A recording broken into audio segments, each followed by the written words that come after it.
Hey everyone, good afternoon and welcome to today's AMA with GEMS, GEMS, the world's first Web3 esports 3.0 platform. Today, we are very pleased to welcome Anjelica Cheung, who runs partnerships for GEMS and is here to share about what they're doing to revolutionize gaming and play to earn and everything blockchain with us today. So without further ado, let me introduce Anjelica, and she's going to talk to us about and introduce what GEMS does and how they make the whole blockchain space more accessible for everyone, including our very important audience, which is Web2 gamers out there. So, Anjelica, over to you for a few words. Yeah, thanks a lot, Cholo, and so happy to be here today. Thanks a lot for the invitation. I'm the partnership manager for GEMS. So GEMS is an eSport 3.0 platform. So basically, we are an eSport plus Web3 platform offering eSport aggregator, one-stop tournament, and also Web3 functions to our users. Sure, and I would think I always like to ask this question for all of our guests: is how did Mm-hmm. GEMS actually get started? What is the key pain point that you found in the market, and how you came about with trying to address that pain point, and also what you do differently from other platforms out there that already kind of do something similar to the GEMS platform, but how you innovate and iterate on that. Mm-hmm. Actually, our team, there are two types of people. One is a blockchain expert, and the second is gaming expert. So our CEO Andy is actually he is a gamer himself, and then he see there are many difficulties and problem in the esport industry that he would like to solve. For example, in all the esport tournament, there is actually a payout and reward. But in those tournaments, it's hard if the payout is in different countries. For example, when I'm in Vietnam, you are in Singapore, the payout for in and out is not too easy. But blockchain can help to solve this problem for geographical. There won't be boundary for countries, for the currency that we use, and with the use of smart contract because it's trustless, so there won't be any effect of human factors. That's why we hope to apply blockchain with esports to solve all this problem. And also, one more problem is about high entry fee, like Axie Infinity. When you have to start the game, you have to have at least 3 NFT to start with, and which is not very which is expensive to do so. That's why we are here to help people to solve the problem, lower the entry point to help everyone to be gamer. Yeah, I think we like from our standpoint, played forward, we exactly agree with that vision. So I mean, you've seen it around getting pushed around in terms of the numbers, but when you think about the global gaming industry, it's essentially an industry that is 200 billion to the plus size today and will continue to grow. And if you look Yes. at kind of like blockchain gaming as a part of that, it's very small. It's less than 0.1%. And Yes, I think exactly. what's really positive and fascinating is that really outfits like yourselves and us that are really trying to bridge that gap between Web 2 and Web 3. Because as you rightly point out, I was a gamer myself growing up, and I Mm-hmm. felt that it was very difficult to just get started because A, you don't have any good resources to go to, and Mm-hmm. B, payout is very much a large kind of pain point for most participants, right? So you have people who want to play, who like playing, but they just don't get taken advantage of to a certain extent by tournament organizers or other outfits out there that just use them for engagement, but don't really Mm-hmm. have a very Yeah. transparent way of giving rewards. So Yeah, really yeah, agree. It, so yeah, so please, if you could expound on that, if you had any thoughts, would love to hear for myself and audience as well. yeah. What I want to add more is this is what we heard from the gamers as well. They said it's hard to start. They want to get into the industry, that we may be an entry point for them, and then. If they want to contribute and earn more in the traditional industry, it's mostly go to the organizer or the bigger players That's why I think in the Web3 industry is also talking about sharing economy. That means each party can actually benefit and can contribute back to the ecosystem.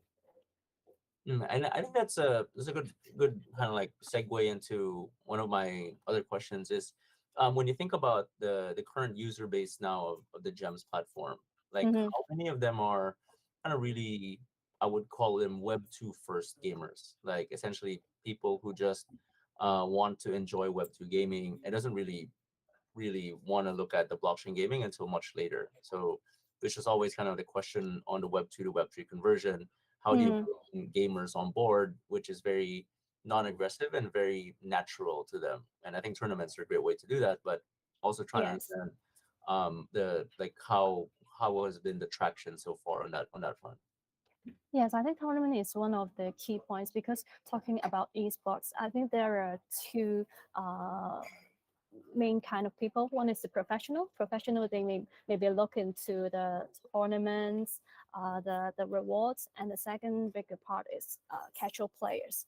So both of them actually will be interested into Web3 gaming because the play to earn function do really add value to the Web2 games other than entertainment. But at the moment, as you said, Web3 gamers is actually just a very small part. So what we are doing in GEMS is really doing the bridging between Web2 to Web3.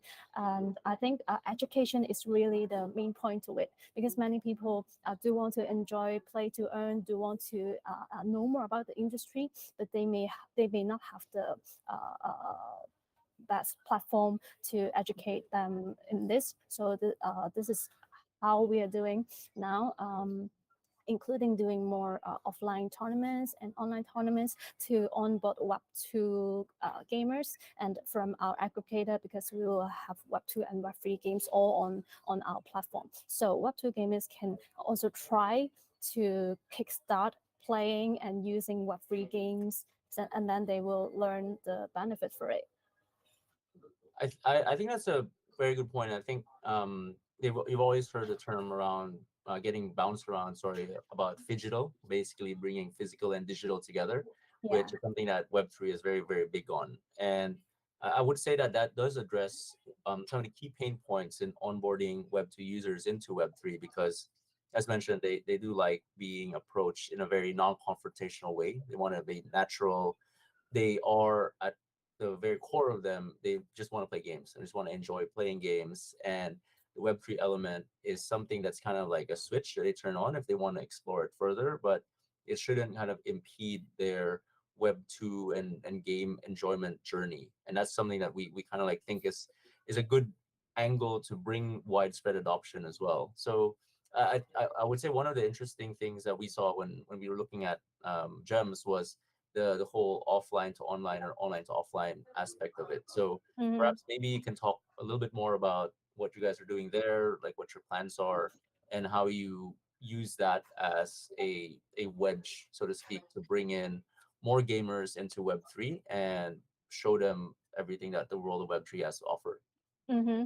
Just now I've mentioned about the tournament. We are doing more offline tournament to onboard Web2 gamers, but our platform itself, we have a lot of Web3 functions. For example, marketplace, NFT marketplace, people can sell and even rent because rental is one of the things that people do not have to pay really a huge amount of money to own that NFT in order to kickstart the game, but they just have to pay a small amount and then they can own it temporarily for them to kickstart or help them to level up in the games.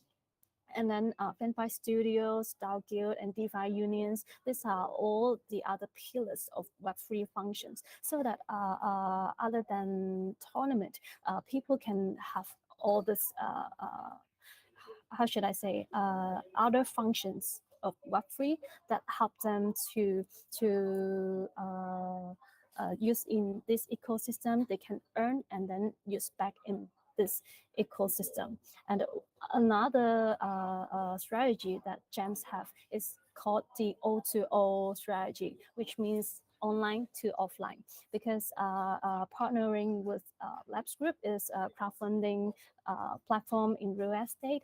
We have a lot of hotels in offline esports hotels, and now want to have one in Singapore, Bugis. And then because I hear many people say, oh, I know that large billboard in Bugis.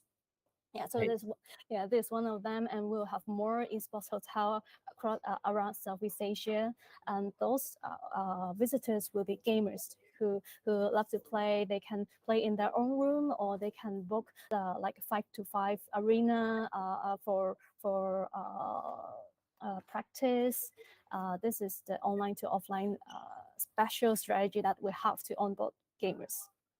I see. So it's kind of like one hotel room versus another hotel room, kind of like a LAN LAN competition within a hotel. That's pretty cool. That's pretty neat. It will be depends on the need of the visitor. Maybe they just want to play on their own, and they book a single room. They have more players, and it just according to their need. And in the hotel, we can also do more like meet and greet for the professional esports teams and other activities about esports. I see. I think that's pretty cool. I think as with anything, even in traditional sports or esports, getting to meet people that you look up to from a gaming standpoint is always very, very interesting and very welcome from a fan standpoint, and especially for guilds like us, it also allows us to do kind of interesting activations around when we want to reward certain parts of our community, around like if they want a competition or want to just do a community event. These kind of like real like physical spaces have a lot of kind of like interesting things we can play around with from that standpoint. Yes, because Web3 is more about online. I think what you mentioned just now, digital, is more important because people do enjoy the benefit of Web3, but they still want to have something like real life engagement with all the parties. I guess maybe just changing tack a little bit, and this is something that has been kind of like top of mind for Web2 gamers and Web2 companies and developers in particular, is when we look at the landscape of Web2 gamers, when we've looked at some of the announcements, say from Ubisoft, or some of the NFT related announcements from some large AAA web developing studios, there has been a little bit of a pushback from the community around anything crypto or NFT related. I mean, we saw Steam earlier this year talk about they wouldn't even allow anything crypto related on the Steam platform. And there is, of course, that there's two sides to every conversation, I would say. And really, what is kind of like the your view, or also GEM's approach towards bridging that gap and being able to convert these Web2 gamers that are naturally a little bit distrusting of crypto, especially with all the negative news surrounding it over the last couple of months? How do you kind of like use your platform, use your audience to approach it in a very kind of like helpful way to increase adoption and not kind of scare them off to a certain extent? I think this is mostly because of the macro market, about the bear market that no one can control. And of course, Web3 have its really real own benefit. That's why it can come to until this way after the hype. But because bear market, no one can control about it. People may of course step back because they will see, oh, some investment that is not going well. And for the traditional parties or officials, they may also doubt about the governance of Web3. That's why that may not be too encouraging about going forward to Web3. But for GEM's standpoint and my own standpoint, I do think because it's really benefit, like what I've said, the problem that we want to solve for gamers, for esports. So I don't think going forward is a big problem. And then tokenization in Web3 really give value for Web2 things, because when I'm just a Web2 gamers, I'm just playing, entertaining myself. But in this time, adding the Web3 functions, key values, I can have NFTs or tokens, which really give values to me or doing the trading. And that is, I don't think this need extra effort to do so. So why not? I just go to the Web3 if I just spend time every day on gaming, right? Yeah, I think that makes a lot of sense. Web3 does offer that power, that potential to allow players to get more access to the benefits and the rewards in the community that they develop. So if you think about, even for me back in the day, work playing World of Warcraft or all these games like StarCraft, and not getting any rewards out of it other than enjoyment. Like now, a player can go on board and get started playing games, joining tournaments by gems, or participating in a guild, and they still get to play the games that they love, but at the same time they are earning real rewards, real value from that experience. And I think that's gonna really change the mindset of these gamers moving forward. And that's I think what really excites us from what Yes. still has it in store for us. Yes, I think as a gamer itself, a DAO or a guild, we are all looking to have more functions in gaming to offer to our community, to have more excitements and also values to go forward. Hmm. And I think that's you touched on it a little bit, which is value, and I guess it in another way that's called utility. Mm-hmm. So I think that's really where a lot of the conversation has shifted with regards to gaming and GameFi around some of these economies have been shown to be very tricky from a sustainability standpoint because there is, of course, a lot of adoption that comes on board because of the financial rewards, but when the utility is not really there, then a lot of these tokens and all these projects have experienced quite significant drops, whether it's from the user base, but also from a token price. And I guess from how you approach it, which is Web2 to Web3, from a reward standpoint, a player that earns on the GEMS platform, what is the utility that they can kind of like look forward to with their rewards, and how will, I guess, that they be able to use that beyond just the platform or beyond just gaming? And is there any kind of like unique use cases that you guys are like thinking about, whatever you can share, of course, that will make gamers really enjoy being on the platform?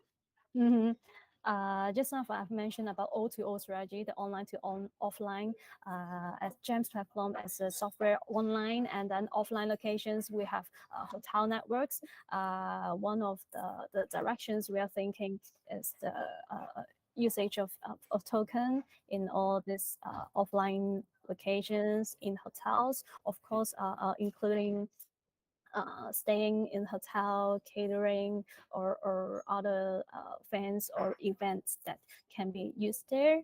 And I think one of the important things about Web3 is doing layer zero, because if a gamer can only stay in one game, Mm. it may not be, how I can say it, it should be, if there is an NFT that I'm very proud of it, and then I can bring it to another game, I would be willing to play other games at the same time, and which is better that there people can go from here to there, and I don't have to care about the token. Do I have to do I have to do this swap or exchange? Will there be any difference in between? So having layer zero, actually all the games, guilds, DAOs can integrate together and do not have to worry about is it on this chain, on that chain, and the guest is how. This is what we are exploring, and for sure we will be doing on our roadmap. Yeah, I think that sounds very exciting, and as I said, I think the layer zero aspect of it is very is really what one of the kind of promising things we see about Web3 and blockchain gaming, essentially, whereby your asset or your NFT has value beyond just the game where you acquired it from. and Mm-hmm. we're really just, I would say we haven't really seen any kind of like platforms that enable that in a meaningful manner, but it is possible because of the technology. It just needs that one kind of standout use case that will prove the thesis, and then everyone will, and then I think the whole experience from a player standpoint becomes so much richer with regards to owning these NFTs. Yes, right. And talking about this, I think technology is going really very fast. Just every quarter there are new things coming out, and then for ourselves, our roadmap have to be reviewed from time to time because there are really a lot of things, directions, micro and macro things affecting the whole roadmap, how what we want to offer to our gamers too. And then I guess one of the things that we kind of also are following, tracking quite closely is the emergence and the kind of like the green shoots, if you may, of free to play mechanics and um, free to play kind of like economics in Web3, and we're starting to see that now in some of these games that have announced free mints or like free to start and then mint an NFT down the line.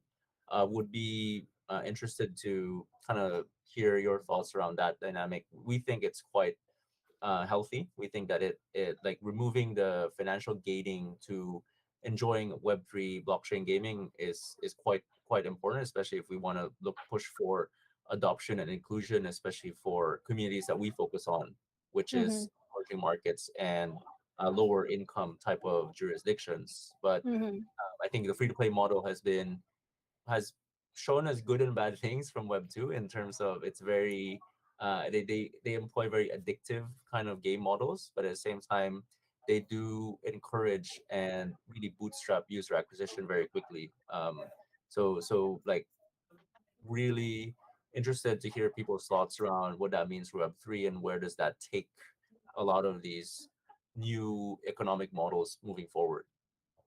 I think talking about Web3 and gaming, most of the people, the first thing people come up is play to earn or something really connected to financial or money. And my feel is gaming is really an entertainment. Uh, the core thing a game publisher or every game should do is let the gamers to enjoy the game. Of course, earning tokenomics do really take into consideration, but it should not be the first thing to start the game. That's why I think free to play is a very good thing for people to really enjoy and kickstart. And as you said, user acquisition is very important at this stage, especially there are not a lot of Web3 gamers or even just wallet owners, digital wallet owners. There is not a lot of people.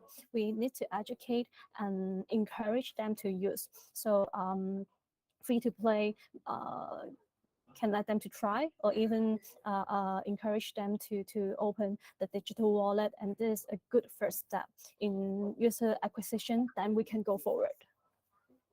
Yeah, I think that I completely agree with that. I would say that um, as you rightly mentioned and pointed out, I do personally agree that even I have issues with the term fund first because it implies that there's something second, and crypto and NFTs have this tendency to over financialize gaming, which, as you rightly pointed out, like gamings and games should be fun, full stop, and whether you earn from it or not is secondary, right? Like the oldest games had financialization aspects embedded in them, like even World of Warcraft, Diablo. There's all these Mhm. great markets, even the big games like Counter Strike or Dota, but it doesn't kind of like intrude and impede into the core game loop, which I think what makes them such a great game because you can continue to play those games and you can enjoy those games and enjoy the community without having to touch the financialization aspect of it. And I would say that's something that platforms like Gems really kind of bring to the fore because it allows the financialization to happen as a layer on top of the game, but doesn't kind of like make the game not fun for those pure players that just want to enjoy and want to get better at the game. Um, Yes. Yeah, so that's kind of like where we sit on that whole debate, so to speak. Mm-hmm. Esports, like other industry, is a very big industry with many different people, and I think casual player is really more than professional players. So I think we have to take care of casual players, like they do want entertainment for the first thing, then we cater this, and so that the ecosystem will grow bigger and bigger. After the user base is become bigger, all the utilities actually just works because there are a lot of users already.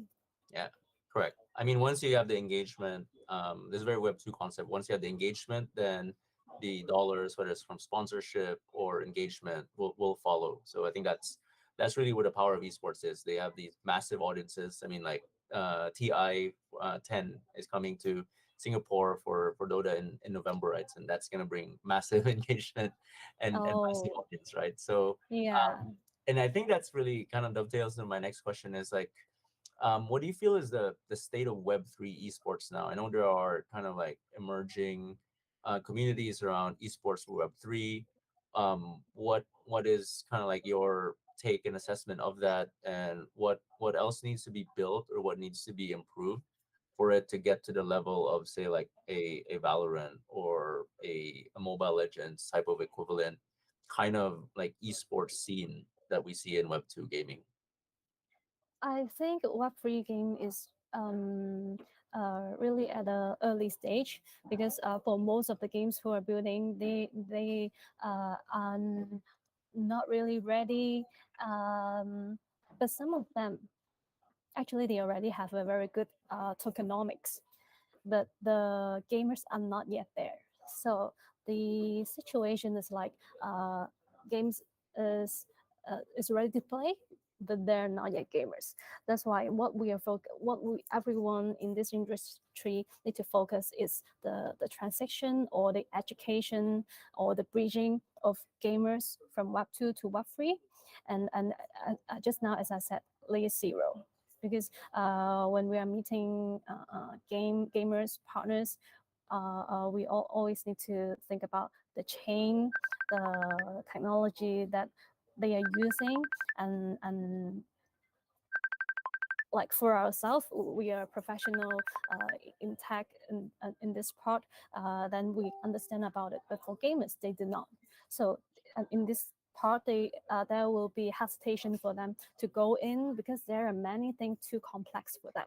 So what I think is after education, we have to do everything like smooth, more easy. Do not make them to hesitate where do I get the real information for me to learn. Yes, and also thinking about metaverse, because I think gaming and metaverse actually they are linked together.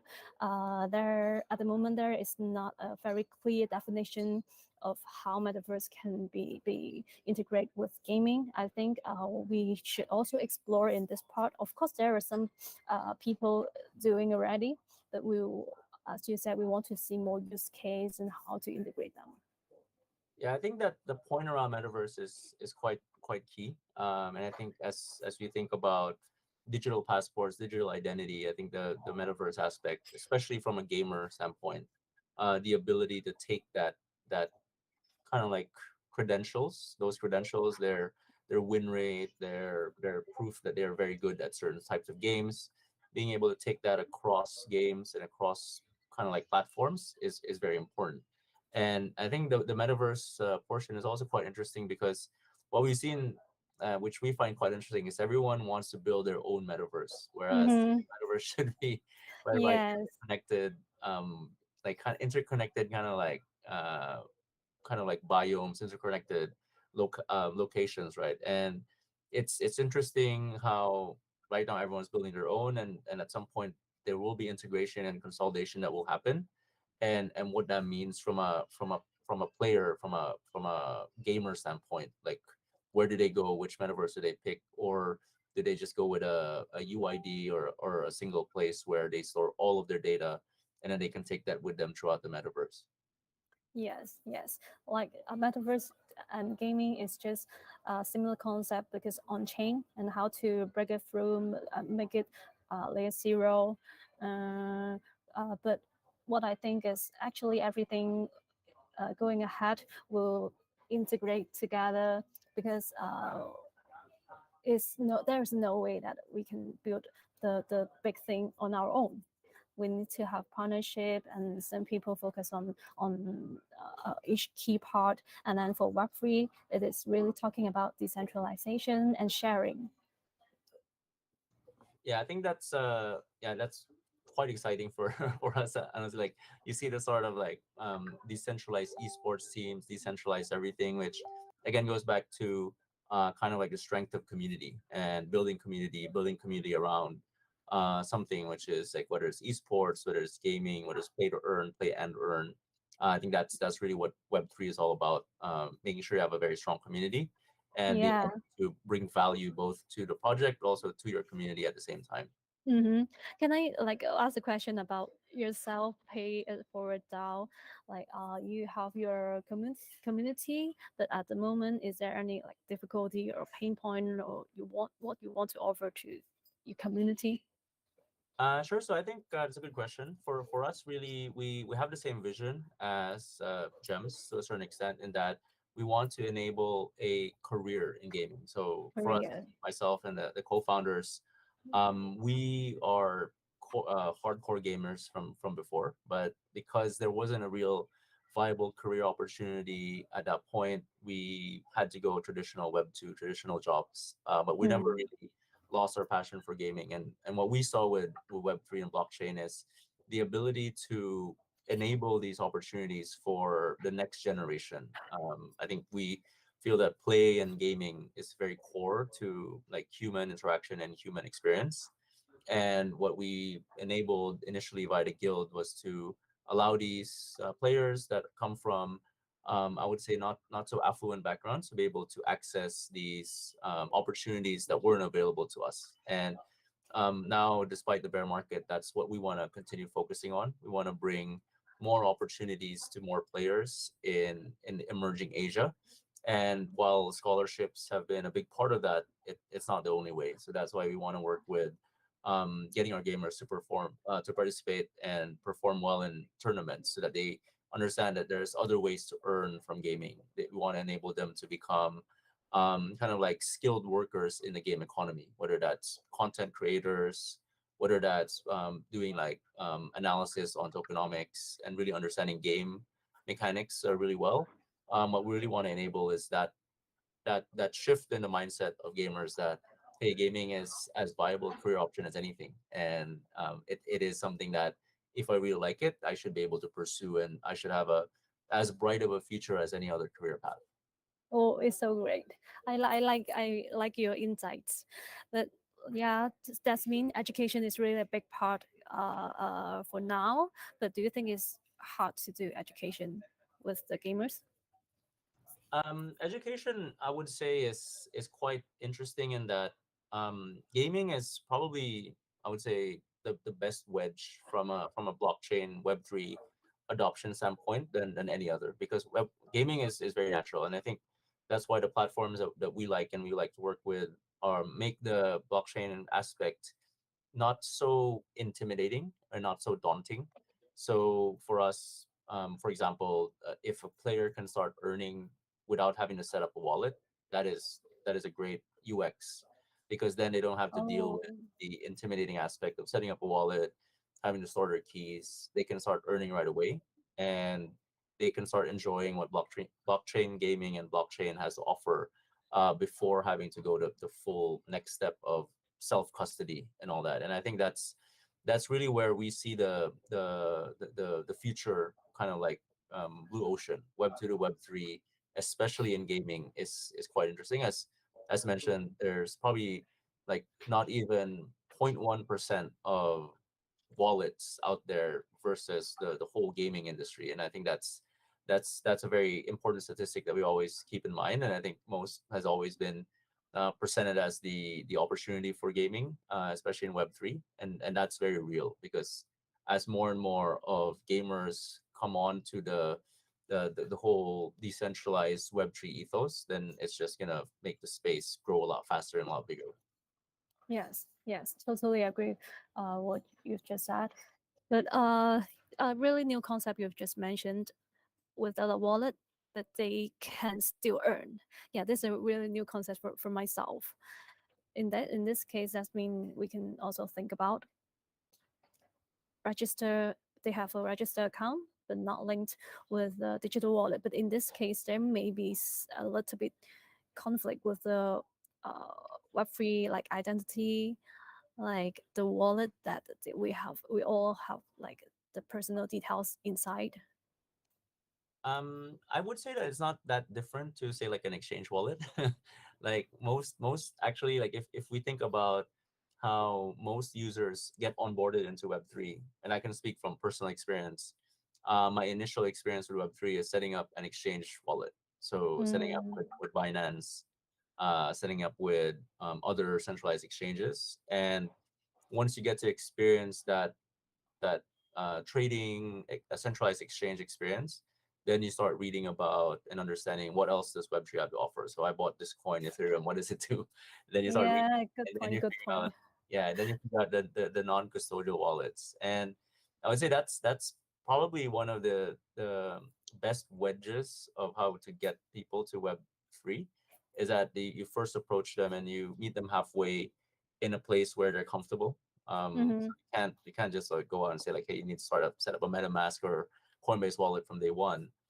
If you meet them like, hey, you can start earning without having to set up your own wallet, and then once you actually get the hang of it, you go into the next phase, then that's a great outcome. But I do understand that of course takes a lot of risk on it as a company having to manage that. So as you mentioned, education is very important. Education around the risks, the rewards, but also education around what else is possible in Web3 is very important. And Yes. yeah, especially for communities in our kind of part of the world, a lot of them are underbanked. They don't have bank accounts. They have mobile wallets. So then the education aspect of it takes even more importance because you need to educate them as what traditionally banks would do, right? About how to manage their finances, how to be careful, and all that, which is very interesting and very kind of like I would say a very interesting and very dynamic place to work in. Yes, but what you've just mentioned just now, there is one good point. I'm not too sure if you have realized. This is what we want to do as well. Is the focus that we should put into is how we want to help people to play and to earn and to have achievement. After they earn, actually they will find their own way to do the cash out. Correct. There, yeah. So after that, it's not really that we are doing like a school. You need to learn A and B and C. It's not in this way. It's going to the result first. Is that you have earned already earned a lot from the platform, from the game, and then you will have your own way to cash it out, and then it's easier, smooth for the gamers to know how the wallet is actually works, and they will use it forward, and because they own the token already, so the utilities is already good for them to use. Yeah, precisely. So like once they experience the rewards, then they want to make the most out of it. It's like I think it's kind of human nature. Once you get the prize, you want to figure out what can you actually do with the prize. Like if you don't know how to drive and someone gives you a car, then you will for sure learn how to You drive. find it out. Yeah, correct.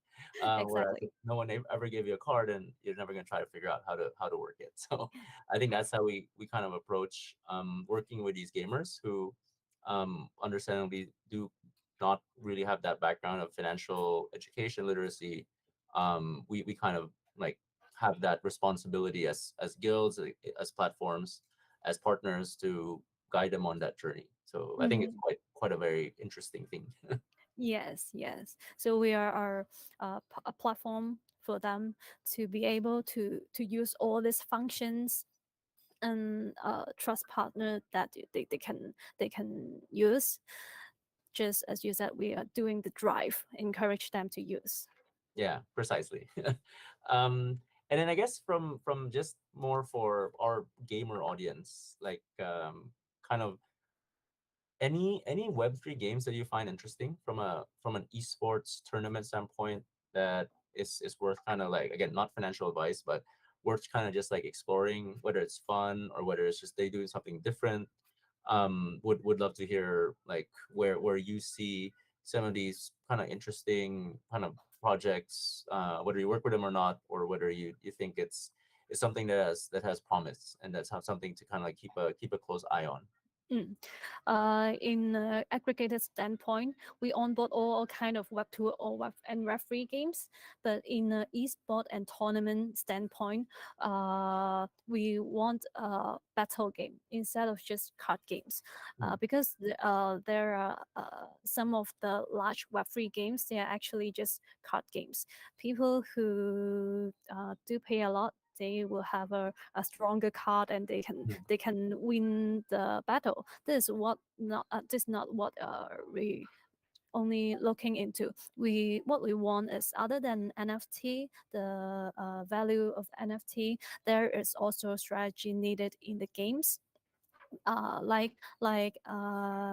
MMOG games. They really need to plan instead of just putting money in order to win. And I think in a gamer perspective, graphic is also important. That's why yes. what we hope is AAA games, of course. Mm. Yeah, I think we also kind of like agree with that. I think the first kind of like wave was trading card games, or like the Axie Infinity, Splinterlands, and as such, which attract a certain kind of player. But we do want to see more diversity in the space, diversity in terms of catering to different play styles and different genres. And what we also kind of like, and we're starting to see now, is shift towards more skill based games where and I think that's really like what we say is very good game design, where games are easy to pick up but very hard to master, and the skill ladder just becomes increasingly steep as you get up the kind of like the MMR or the rankings. And I think what we like in newer games is that NFTs don't help you win more, but they help you earn more. And I think that's where Mm-hmm. really where we like that model a lot, because the worst thing for a Web2 gamer is that they come into a game and they lose because they didn't spend money, and they hate that. Yeah. Yeah. But if they can win, like they're always on an even platform with their opponents, even though that opponents spend money, then that for them is a good experience, because it doesn't matter how rich you are, as long as everyone is equal on the battlefield, and if you win, that shows that you are skilled and good at what you do. And I think that's quite a good development that we're seeing in the space. Yes, exactly. This what I feel as well. And because esports is really like a kind of sports like basketball or soccer. So I think with the skill set of playing, and mostly it's not only 1v1. There may be four, like 4v4 or 5v5. So that means teamwork is very important in this kind of gaming. And this is what a gamer likes. They like to team up and then to battle and then win another team, and then they will have the glory themselves. And for some of the professional gamers, they can even represent their own country to play in international games, like the Sea Games. There is already esport category in it. Yeah, yeah. I think Yeah. we like that whole dynamic of it. Like we're kind of like conducting our own internal community only tournament at the moment, and it's like there's teams from Philippines and Indonesia, and then we find that those games where it's Philippines versus Indonesia get there's a lot of interesting kind of engagement that we get, which is very much a very unique thing for sports, and there's a lot of affinity when you talk about people coming from certain communities and showing what they're made of on an international stage. Yes. um I guess maybe just to kind of like talk about what we see for the future as we kind of like come close to the end of the AMA. Mm-hmm. What are you most excited about, like whether it's from yourself personally, Angelica, or like from a gem standpoint, what really excites you for this space, and what made, I guess, yourself jump into this space headlong, and really looking at Web3. Like what are the kind of like key developments and the key trends that you see and are very excited about, and that's in store for us over the next kind of like 2 or 3 years? I think Web3 really have its benefits, and it can be used in all kind of industry. Wherever gaming is a really huge industry, and with entertainment for my own, I do of course love to jump into the entertainment industry more than other industries, because like the events I join, I feel more happy. No matter I'm a gamer or an organizer, I will feel so delighted in joining this kind of events. And with the Web3 functions, I do think is the future, because it's solve a lot of problems from geographical locations, and then we can help more people to earn. So what I see from this in these 2 years is the industry growing bigger and bigger, because at the moment only Web2 gamers is already 2.81 billion, which is a lot of gamers. And after the transition of gamers turning from Web2 to Web3, the industry will grow bigger, because they can really benefit from it, and join the tournaments in the local level or the international level, and then more ecosystem players, partners are coming in. Hmm. Yeah, I think that's right. I think the adoption, again, the work is ahead of us, and that's what we always say within our own guild, our own ecosystem, that we're not competing with other guilds, because the competition is Web2. Competition is bringing the next wave of players into the space, and ensuring that they have a great user experience, ensuring that they have a great time, that they really see the benefits that Web3 brings to the table, and being able to enjoy that and not be scared off by the volatility or the risks Yeah. that Well, comes with education. Yeah. one more thing I want to add is I'm really looking forward to the immersive experience from gaming. Yeah, because I know there are many AR, VR, MR. What I'm really looking forward is something that is so real, like reality, and in the metaverse, how it integrate, and we can, and gamers can enjoy from there. Is I'm really excited in this part. Yeah, I think that's absolutely right. I think that's something that people don't really kind of like, that people discount a little bit, saying that, oh, that's too far ahead in the future. But you never know. I mean, technology moves at such a fast pace that Yeah. it could be something that's a reality in 2 years or even less, and that's exciting, and that's something that will change behavior for sure, and will change the landscape of gaming for everyone, whether it's Web2, Web3. It's like it's really an open and blue ocean kind of like possibility. Yes, exactly. And after the market come back, I mean, the bear market ends, and then the hype will come back as well. Yeah, exactly. So yeah, we have about 10 minutes, maybe more for our kind of audience, and trying to get them to kind of understand a bit more like about how they get onto the GEMS platform. Where can they find you? Do you have a token already listed? Where can they get it? Really just helping them to be able to access the platform more seamlessly, if you don't mind. Mm-hmm. Yeah, our website is thegems.gg, so THEGEMS.gg, and our tournament module will be released probably in early October. so that all the gamers or game organizers themselves can join tournaments and create tournaments for people to join on our platform. And to get more updates about us, you can follow our Twitter, also type the gems.gg, Twitter, Discord, and Telegram. Yeah. Got it. And are you planning on doing a ICO token launch in the Oh, future? Whatever you can yeah. share, I guess. Or Y- or if it's live, where can they purchase the token? At the moment, it is we are not too sure when are we doing TGE because of the market.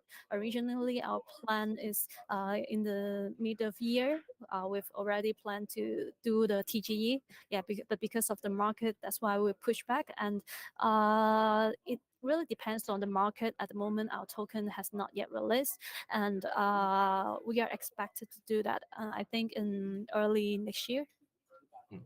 Yeah, I Yeah. think in a bear market, focus on building community and building engagement. Yeah, and doing a good product for users. Yeah, precisely. So yeah, and then I guess maybe last question, like if players wanted to find you competitive gaming wise, that's your I always try to like end it with like a fun question. Where can they find you like on a like what's your favorite game and do you do competitive gaming from that standpoint? I'm myself personally, I'm not very good in gaming. I do try PUBG, this kind of game, but I'm always a gamer who is keep losing. So what myself like to play is some building games. Yeah, building the home, like sometimes kinds of girly games to play with my friends. I see. Those are great games too. Like it's a different kind of fun. So yeah, look, really had a lot of fun for this AMA, Angelica. Thanks very Thank much for taking the time. If you had any kind of closing thoughts, I'll share the floor to you. But to our audience, thanks for taking the time to listen as well. Angelica shared where you can find details for gems. And if you have any follow-up questions, do drop them a DM under Twitter or Telegram. But yeah, Angelica, any closing words and we can end the AMA after. Yeah, I just really want to thanks a lot, Cholo, for inviting me for the AMA today. It's really a great one. Yeah, yeah. I didn't do a lot of voice AMA, so it's really the first time for me to do a video one, and it's a live one. Thanks a lot for the invitation. If you want to talk to me, or if you have many or more questions for me, or want to do partnership with Gems, you can always look for me in LinkedIn. Typing Anjelica Cheung, or in Telegram, and my account is AJ_Gems. Awesome. Thanks a lot again, Angelica, and Thank you, we'll see you Cholo. in Token 2049, and you have a great Yeah, day ahead. yeah, you too. See you soon. Awesome. Thank you. Thank you. Bye everyone. Thank you.